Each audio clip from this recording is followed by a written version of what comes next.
27 years ago, I was a 32-year-old gay parent in the San Francisco Bay Area.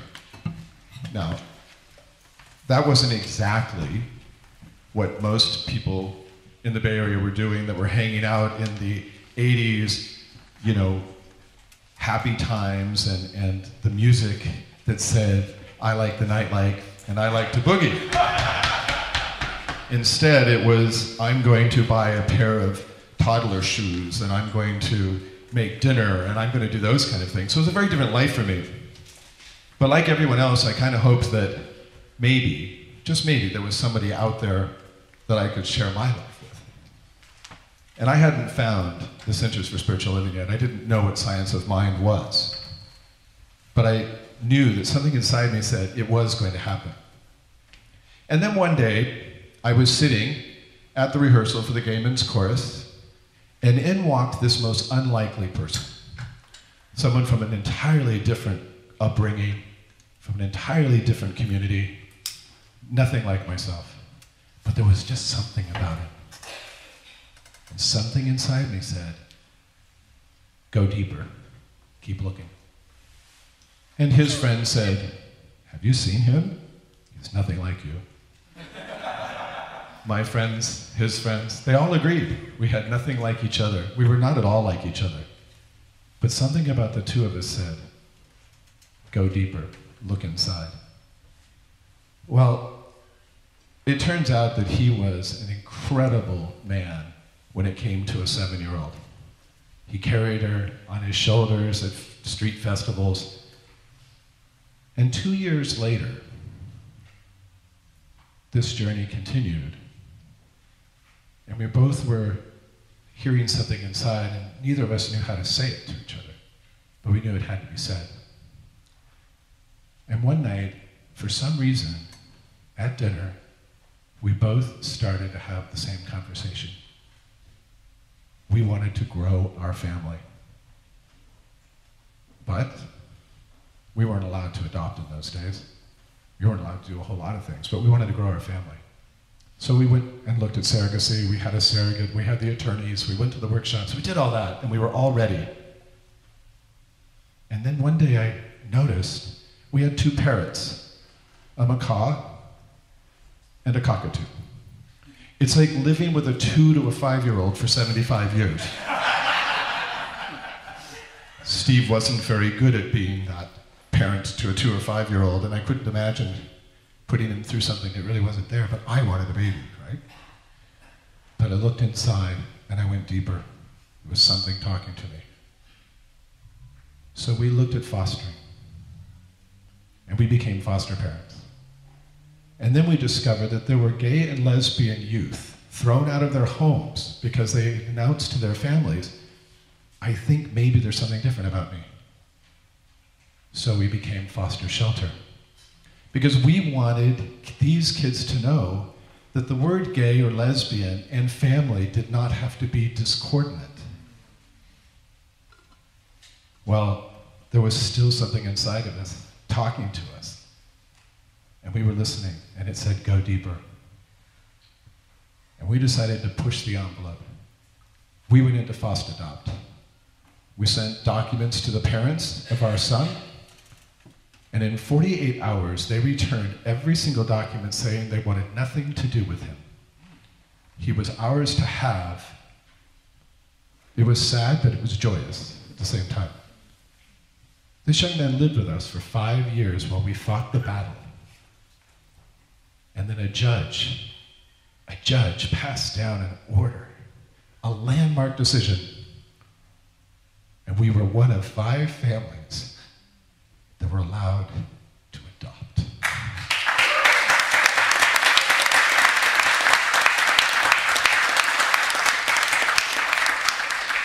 So, for those of you doing the math earlier, yes, that makes me nearly 60 now. But we have a son who went through law school that was being tossed out on the street merely because they needed to make room for grandma, and he had been caught naked with his cousin who was also 8. Heaven forbid that could happen. But we became a family because we listened to this voice inside of us. We went deeper. And to this day, we are still working with children who are removed from their homes because they feel something different.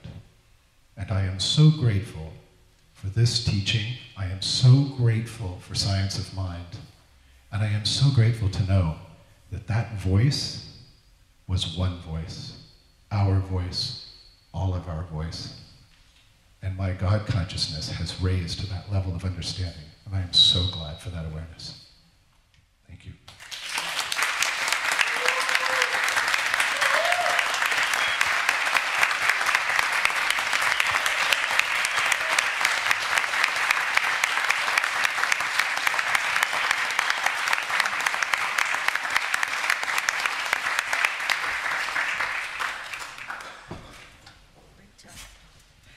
Okay, so when I heard that the topic was answering the knock of the divine, I immediately flashed back to where we all get all of our spiritual food from, Facebook.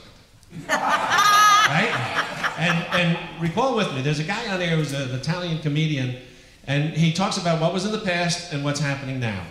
And have you seen the routine? It's a fantastic routine, right? Because what he talks about is the fact that years ago when he was young and the family, and they were all there, they're in the house, they're having dinner, and somebody comes and knocks on the door. And everybody ran to the door. It's like, who's here? We got company. This is great, right? The kids run up, they slide in their socks to the door, and they're all excited. It's like, can't wait to open the door and see who's here.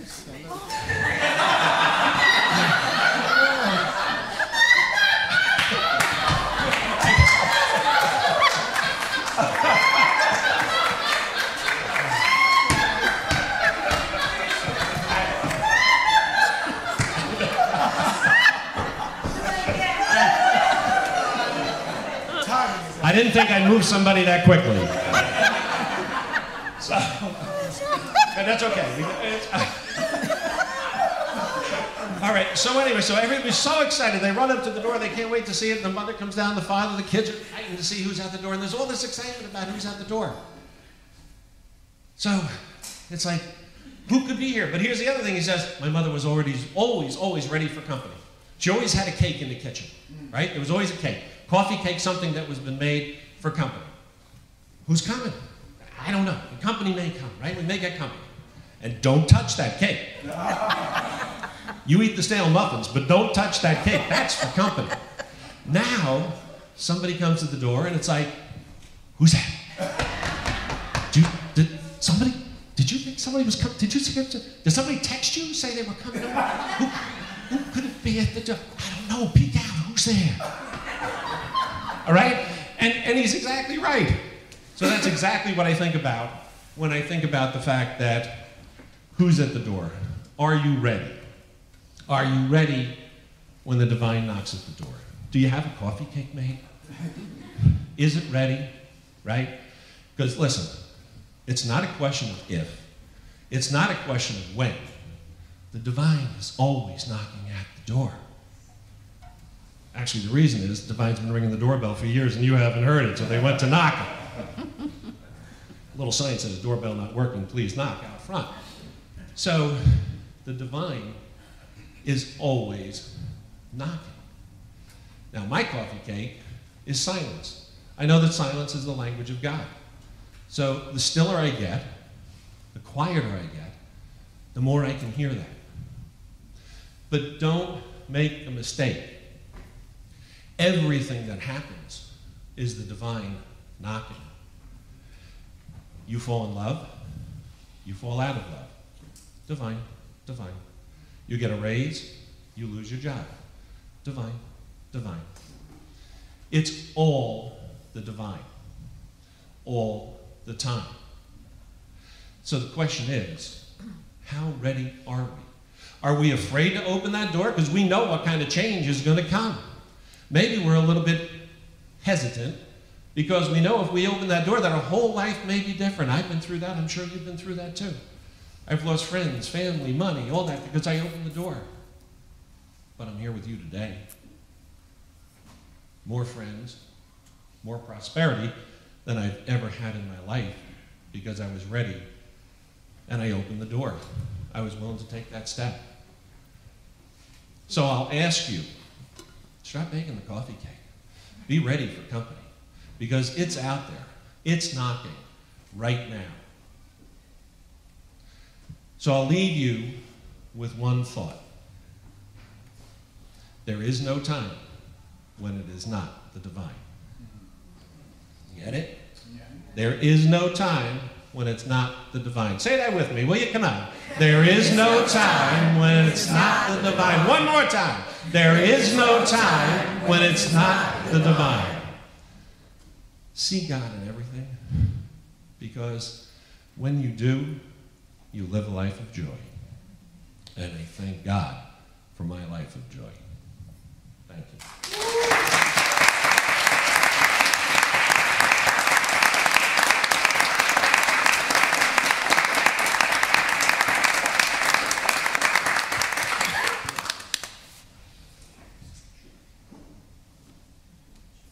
Lately, the divine has been knocking on my heart when I have goosebumps and shivers down my spine. It's been happening quite regularly lately. It's when Spirit meets me at a level of awareness and invites me to go deeper, invites me to challenge and increase my level of consciousness. And lately there's been 3 categories I'm going to address and give little anecdotal evidence of such. Lately, something happens and I say, oh my God, I treated for that and surrendered months ago. And now it's showing up. Oh my God. And believe it or not, as like with my last talk, I'm usually in Trader Joe's. For some reason, I was inclined to go that day, and I only needed a few things. Not like me, I usually do my once every 5 day shopping and have my list, and I try to be more spontaneous these days. So I'm there, and I'm saying, Spirit's moving me over to when they're passing out samples, and I see there's a dessert, something's telling me don't have it, yes, have it, have it. So I see this lovely Spanish woman and a gorgeous little baby. I start talking with her and I start getting goosebumps. Oh, maybe this is the little baby I'm going to meet in the park. Maybe this is the young woman that's going to make me feel just a little bit here and there. I was lucky enough to have a daughter. We get talking, I'm sharing in Spanish. She asked me where I live. I say Maplewood. She said, oh, I have a dear friend who lives in Maplewood. I said, what's her name? She gave me her name. More goosebumps. She said, you know, she's in her 90s, and she's the head of Hadassah. I said, oh my God, I have been treating and surrendering for my Sheila, who I spoke of last year, who passed away suddenly. And I've been wanting my booby connection with my Jewishness, and to be with someone like my great-grandmother. So I went home that afternoon, and I called this woman. We had a lovely conversation. And she said, so darling, would you come and meet me for lunch at the Springfield Diner? And I said, yes.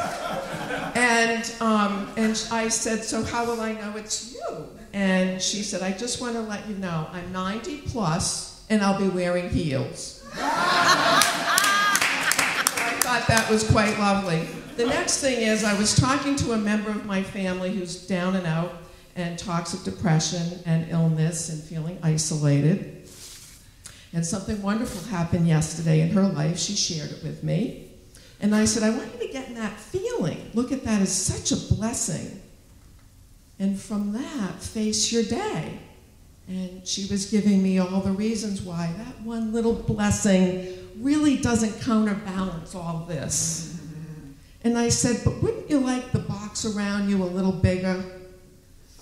She said, well, that works for you, not me. Oh, this was a lesson for me to ask myself. When I'm meeting someone where they are, and for whatever reason they need to be there, where in me am I stuck? Where in me do I make a bigger box around me? Where can I clear out my stuff? So I'm more open and in the present to be of service to all of you one day when I'm a practitioner. Every day I want the box around me to get bigger and bigger towards the infinite. And so I'm meeting the person there. And then with that, another time I get goosebumps is when it occurs to me in a situation like that that I must evaluate what's not mine to do. What's mine not to fix. I don't want to see people in pain. And I used to think, well, if this worked for me, then it may work for them and they'll be spared. But now I know my journey is to accept where everyone is and then learn from their stuff to take it and integrate it into my life. Not try to fix things, but to let go and truly surrender and know that through the letting go process in treatment, it really does work. And God shows up. What we need shows up. And it always does. And so that's when Spirit knocks on my door, the shivers that I continually to get.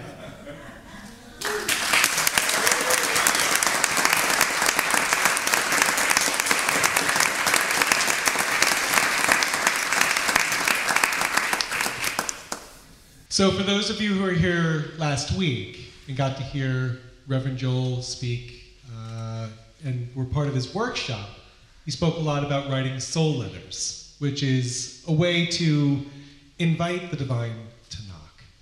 You sit down, you think of a question, you ask, and you ask the divine the question, and then often the divine comes to you and you just start writing it out. I've discovered in my life that sometimes the divine will just knock when you're not even asking, when you think you're not asking. First time this happened, I'd stepped out of my house one day, walking around the corner to pick up my kids from the babysitter, and I just stepped out and just noticed that I was feeling just this extraordinary feeling of bliss, this great happiness, and there was absolutely no reason for me to feel it. There was nothing particularly special about the day. I mean, sure, it was a nice day, but it wasn't like that great, exquisite weather. There was nothing going on that said, yeah, just, really be exceptionally happy. But I just felt it. And I'm like, wow, this is interesting. Why am I feeling this way? And that's when I heard these words come to my mind, which did not come from my brain. I completely got it. The words were, don't think that you're a victim of good luck. And I thought, what the heck does that mean? Don't think you're a victim of good luck. And I got it. And it really meant one thing, but two things at once. Number one, don't think that you're a victim, ever, of anything. Whether it's good or bad, you are not a victim. You have a particular role to play in the unfolding of your life.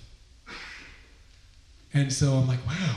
So that applies to good things, not as well. So I'm like, wow, that's something to keep in my mind. It's like, oh, I can keep creating this goodness for myself.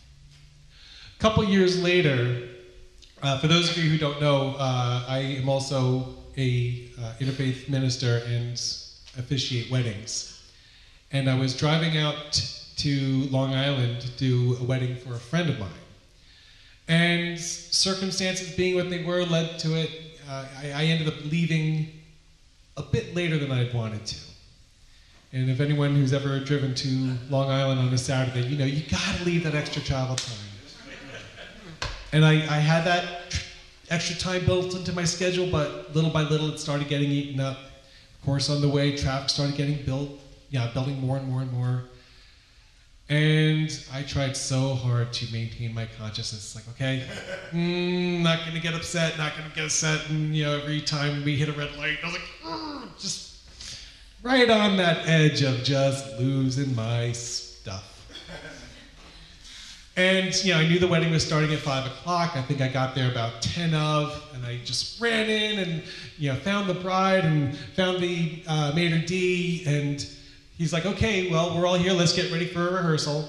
And I turned to the maid of honor, I'm like, rehearsal, I thought we were getting started in a few minutes. And she said, no, the wedding's at 5:30. They just put 5 o'clock on the invitation. And I was like, whoa! So there was really no need to be afraid of being late. And that's when that voice came back to me again and said, this is a metaphor for everything in your life. There is never, ever a reason to be afraid. And I just got it. I'm like, wow. And that really prepared me for so many things that, in my life that came up after that. So many turbulent moments, so many moments of not knowing what was in store for my future. I just thought back on that. Not a victim of good luck, and there's never reason to be afraid. And I think the one thing that was key in both those moments is that I did actually take a moment to just get myself out of the way. Once I got out of the story of what was happening at the moment, just asking what's going on, that's when that divine came knocking. So I invite you at any point in time in your life, whatever you're going through, if you could just take a moment to just take a step out of the way, clear your mind, even if it's only for a moment. Listen for what the divine has to say to you when it comes knocking. Thank you.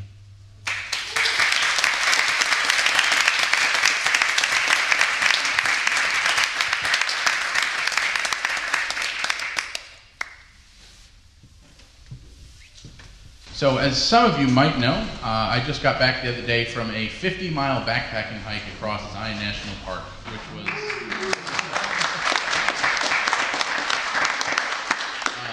it was really amazing. I mean, Zion had already been probably my favorite place in the world to go visit, and if you've ever been there, you know why. I mean, you drive into the canyon, and there are these red walls that are hundreds of feet high, and there's this bright sunlight reflecting off one, and there's shadows on the other, and there's luscious green in the middle. It's amazing. And that's just like the main part of the park.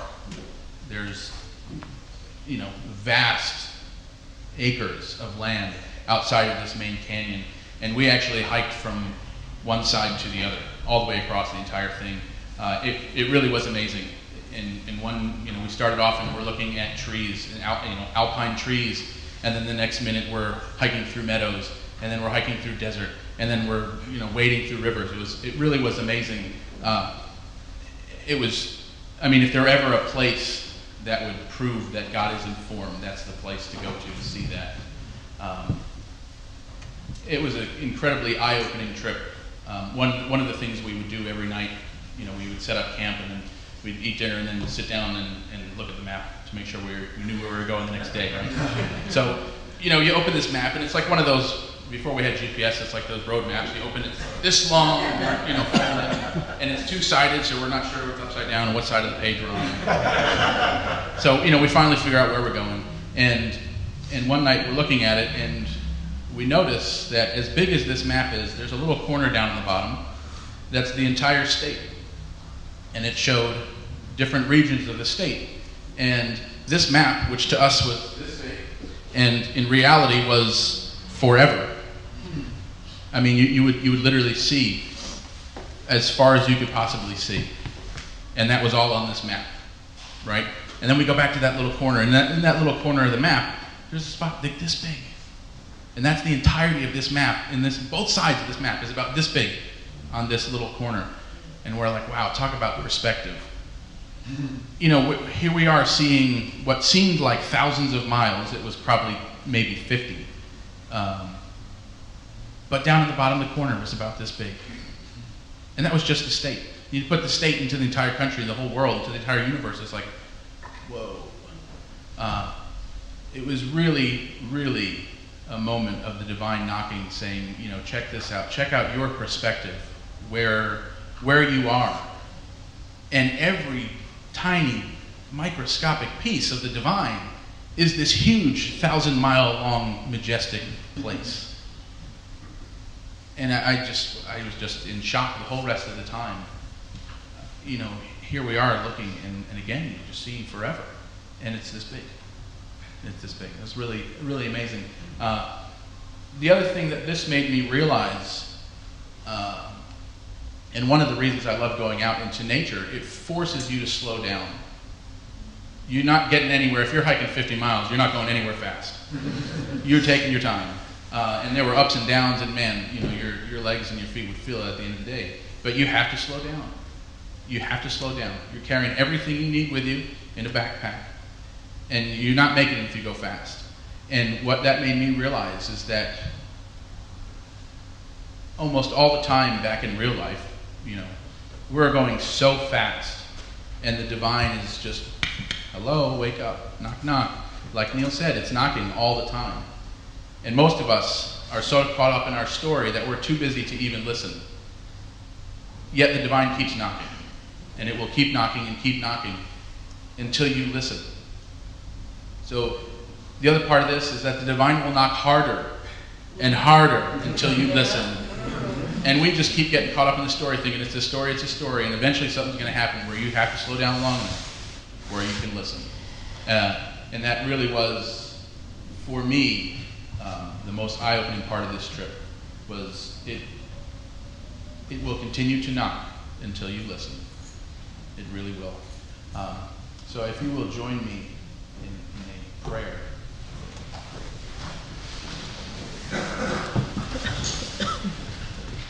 Knowing that the divine knocks everywhere all the time. Knowing that this divine knocking is all that there is. I am fully ready and awakened to the idea of listening, to surrender, to allow the divine and its knock to resonate through me and as me. And I know this for everyone here today. I know that we each take the time to slow down, to appreciate the view, to listen long enough to hear what the divine is saying. And I know that this is perfect, and it shows up perfectly for each one of us.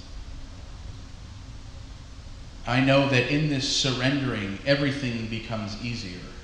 It becomes easier as we show up more and more like the divine, like the way we were meant to be, as we simply let go of the stories of what we think might be getting in the way.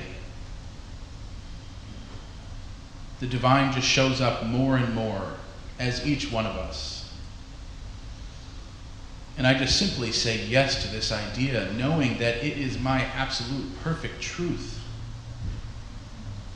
I just say yes to this, and I say thank you to this. Thank you, God, for flowing through, in, and as me. Thank you, God, for waking me up, for knocking long enough until I listen. Thank you, God. Thank you. I have nothing but gratitude for this being, for this experience right here and right now. And I release these words into law of the universe, knowing that they are the truth for every single person in this room. And so it is. And so it is.